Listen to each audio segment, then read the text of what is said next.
New numbers are out this morning showing the housing market hitting the brakes hard. Housing starts, that's how many new home builders began constructing, plunged over 15% in May, the steepest monthly drop in years, following to the slowest pace since the pandemic. Builders blame stubbornly high mortgage rates for the slowdown. Joining me now to break down what this means for the prospect of buying or building a home, renting, or even selling your home is Suzanne Porsky, founder of Phoenix Financial Group. Suzanne, good to have you. Thank you for having me. It's a pleasure to be here. Yeah, this 15% drop in 1 month, it shows home builders are hitting the brakes. What's driving that caution? Well, if you look at the median right now for houses is about 430,000 is what's selling across the whole, United States in average. And that's about I think it's a $2,200 payment.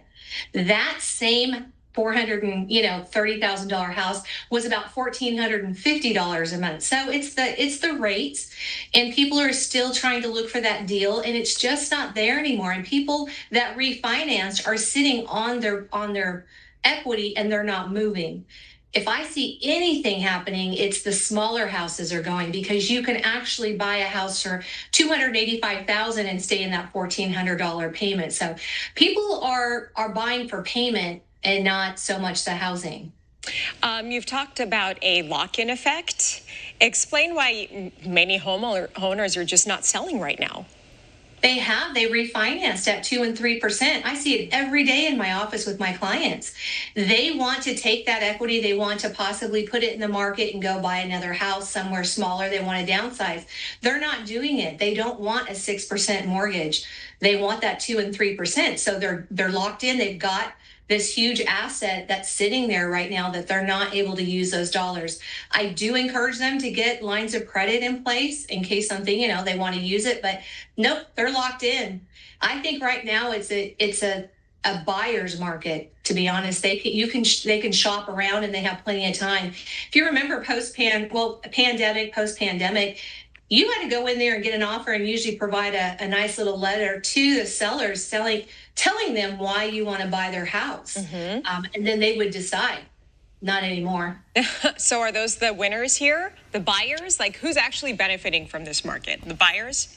The buyers are benefiting. Yeah. And really, I think I'm a retirement, professional. And so I help my retirement clients.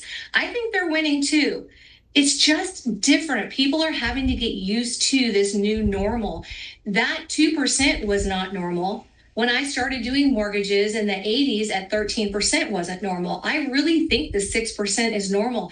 But I want to tell people, if interest rates drop, it's going to put a fire under people, and it's going to be moving. So constantly prepare yourself.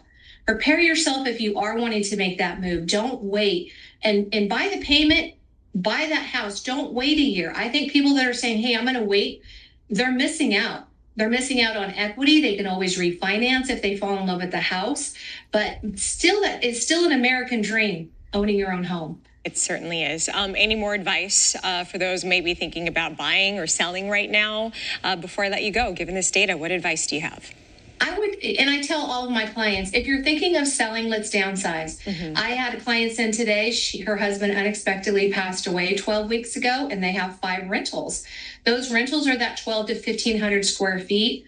That's where people are buying right now. If I have a new widow, that's what they're doing. They're downsizing, buying, and they're just paying cash for it.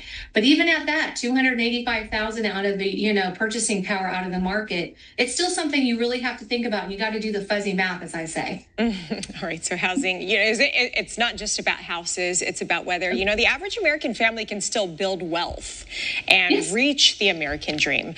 So we'll keep watching these numbers as the story develops. Suzanne Porsky, founder of Phoenix Financial Group, thank you for your insight today. Thanks for having me. You got it. Bye.